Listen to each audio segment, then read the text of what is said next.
Hey guys, today we're going to be taking a look at Can't Hurt Me by David Goggins, so let's jump in.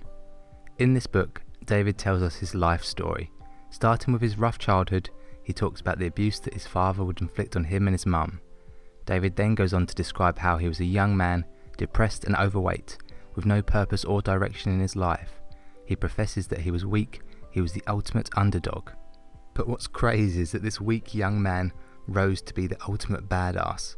He became a Navy SEAL, he became an ultra-marathon runner and finished first place in some of the world's hardest endurance races. He even holds the Guinness World Record for the most pull-ups completed in 24 hours. He completed 4,030 in 17 hours and teared his hands apart in the process. I think you'll agree that this is an extraordinary transformation. But how did David do this? By challenging himself physically and mentally, David toughened his mind to the point where he could push past his boundaries. This is how someone who previously couldn't have run to catch a bus is now winning 100-mile races. So here are my favourite lessons from the book. Lesson 1. The 40% rule. Human bodies are like cars in the sense that cars come in all different shapes and sizes, but on the inside they are rather similar. The engine of a car is fitted with a device called a governor, which limits the speed of a vehicle to prevent things from going wrong, such as the tyres blowing out. Your mind is your engine, and your body is your vehicle, and in the same way that the car engine is fitted with a governor, your mind puts limitations on you.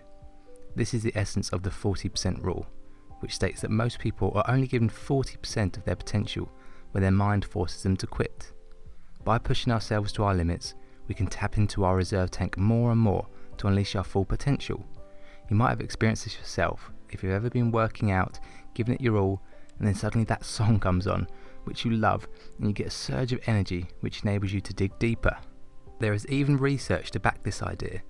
In a 2008 study published in the European Journal of Neuroscience, subjects were given a sugar pill, but told that they were taking caffeine. Under the influence of this placebo, the subjects were able to lift significantly more weight. So how do you incorporate the 40% rule into your life? Well, now that you know that you have more in the tank when your mind is telling you to stop, force yourself to push that little bit further. Perhaps you are lifting weights. When you get to the point of quitting, see if you can push just one more rep. Or say you're running and your mind is screaming at you, telling that you can't go any further. See if you can just keep going for one more minute. Pushing yourself too hard is dangerous, as you risk injuring yourself, so be smart and push past your limitations in small increments over time to get results without burning out or damaging your body. Lesson 2. Taking souls. This was one of my favourite parts of the book.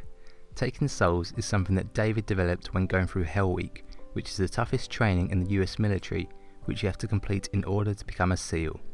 The instructors for this training have the job of trying to beat down and break the trainees, so that only the best of the best make it through Hell Week.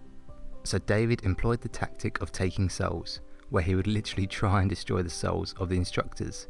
He knew that these instructors had already completed Hell Week, and they wouldn't have enjoyed a single moment of this torture. So, he motivated his crew to smash the training as if they were unbreakable, as if they were even enjoying it. They would shout at the instructors, "You can't hurt us," sending the message that there is no point in them trying to make things harder because we are bringing the fight. Let's take a look at another example. Imagine you are in a long distance race and you are neck and neck with one other person, fighting it out to finish in first place. You can break the soul of that person by putting on a brave face and pretending that you aren't feeling the physical pain which I'm sure is torturing you both. If the other runner feels that you aren't even struggling, that you are unbreakable, it will break their soul. It doesn't matter that you're almost on the verge of quitting because you're in agony, the other runner doesn't know that. So, the next time that you are faced with a challenge, whether it be against another person or an obstacle, adopt this mental toughness technique to break down the soul of whatever is in your path. Lesson 3. 𝗓liche your mind. You need friction to grow, and those obstacles are friction. Human beings have a tendency to choose the path of least resistance. We shy away from pain and suffering, but David is an advocate for choosing the hard route. Suffering is the true test of life. By enduring the suffering, you 𝗓liche your mind. You build mental toughness. This helps you to achieve great things, like becoming a Navy SEAL or running 100 miles. But it doesn't stop there. Life is going to throw things at you, and when it does, you better hope that you've built the strength of mind to face it. This reminds me of Jordan Peterson's view, that you should aim to be the reliable one at your father's funeral. Life isn't fair. People die. Bad things happen. This is inescapable.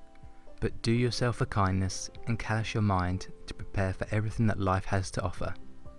And that's all from me, guys. I hope you found this interesting. I'll leave links below so you can find out more about the book and the author. I heard about David Goggins when he appeared on Joe Rogan's podcast, so I'll leave links to the YouTube videos of his 2 appearances on Joe's show.